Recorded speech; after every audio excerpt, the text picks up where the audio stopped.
Pemirsa Kesana, Allah Subhanahu wa Ta'ala telah bersumpah dengan nama waktu, maka waktu menjadi hal yang sangat penting untuk diperhatikan. Di antara waktu yang sangat berharga dan dimuliakan adalah waktu subuh. Kita tentu sudah mengetahui keistimewaan waktu subuh. Marilah kita melihat waktu subuh dengan kacamata yang lain, yaitu dari bahaya waktu subuh bila kita tidak dapat memanfaatkannya. Allah bersumpah dalam surat Al-Fajr, demi fajar waktu subuh. Kemudian dalam surat Al-Falaq Allah mengingatkan, katakanlah aku berlindung kepada Tuhan yang menguasai waktu subuh. Ada apa di balik waktu subuh? Mengapa Allah bersumpah demi waktu subuh? Mengapa harus berlindung kepada yang menguasai waktu subuh? Apakah waktu subuh sangat berbahaya? Ternyata benar. Waktu subuh benar-benar sangat berbahaya. Waktu subuh lebih kejam dari sekawanan perampok bersenjata api. Waktu subuh lebih menyengsarakan dari derita kemiskinan. Waktu subuh lebih berbahaya dari kobaran api yang disiram bensin. Jika ada sekawanan perampok menyatroni rumah kita dan mengambil paksa semua barang, emas dan semua perhiasan di gondolnya, uang cash puluhan juta ditilepnya, laptop yang berisi data-data penting Anda juga diembatnya, mobil yang belum lunas juga digasaknya. Bagaimana rasa pedih hati kita menerima kenyataan ini? Ketahuilah bahwa waktu subuh lebih kejam dari perampok itu, karena jika kita tertindas sang waktu subuh sampai melalaikan sholat fajar, maka kita akan menderita kerugian lebih besar dari sekedar laptop dan mobil. Kita kehilangan dunia dan segala isinya.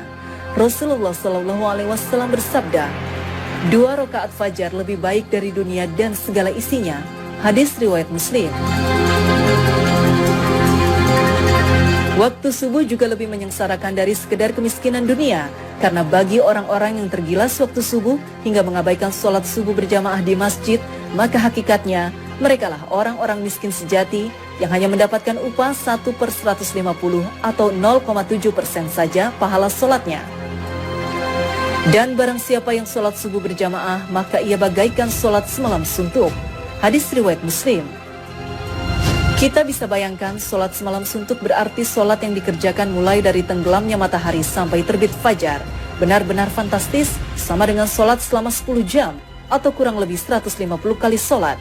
Betapa agung keutamaan sholat subuh berjamaah ini. Betapa malangnya orang yang tergilas waktu subuh, orang-orang yang mengabaikan sholat subuh berjamaah di masjid. Waktu subuh juga lebih berbahaya dari kobaran api yang disiram bensin. Mengapa demikian? Tahukah kita bahwa Nabi menyetarakan dengan orang munafik bagi yang tidak mampu melaksanakan sholat subuh berjamaah? Sesungguhnya tiada yang dirasa berat oleh seorang munafik kecuali melaksanakan sholat isya dan sholat subuh.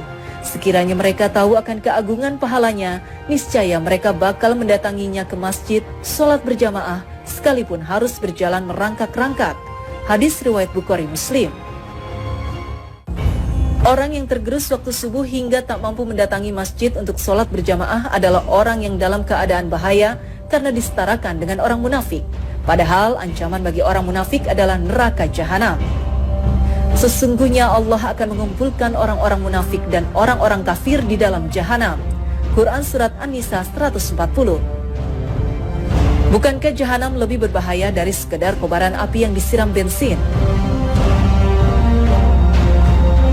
Nah, agar tidak merasakan tindasan waktu subuh yang lebih kejam dari perampokan, agar tidak terkena gilasan waktu subuh yang lebih menyengsarakan dari derita kemiskinan, dan agar tidak tertelan gerusan waktu subuh yang lebih berbahaya dari kobaran api, maka Allah berfirman, katakanlah, aku berlindung kepada Tuhan yang menguasai waktu subuh. Quran Surat Al-Falaq 1. Yaitu dengan memanfaatkan waktu subuh sebaik-baiknya, maka lakukan sholat sunnah dan sholat berjamaah di masjid.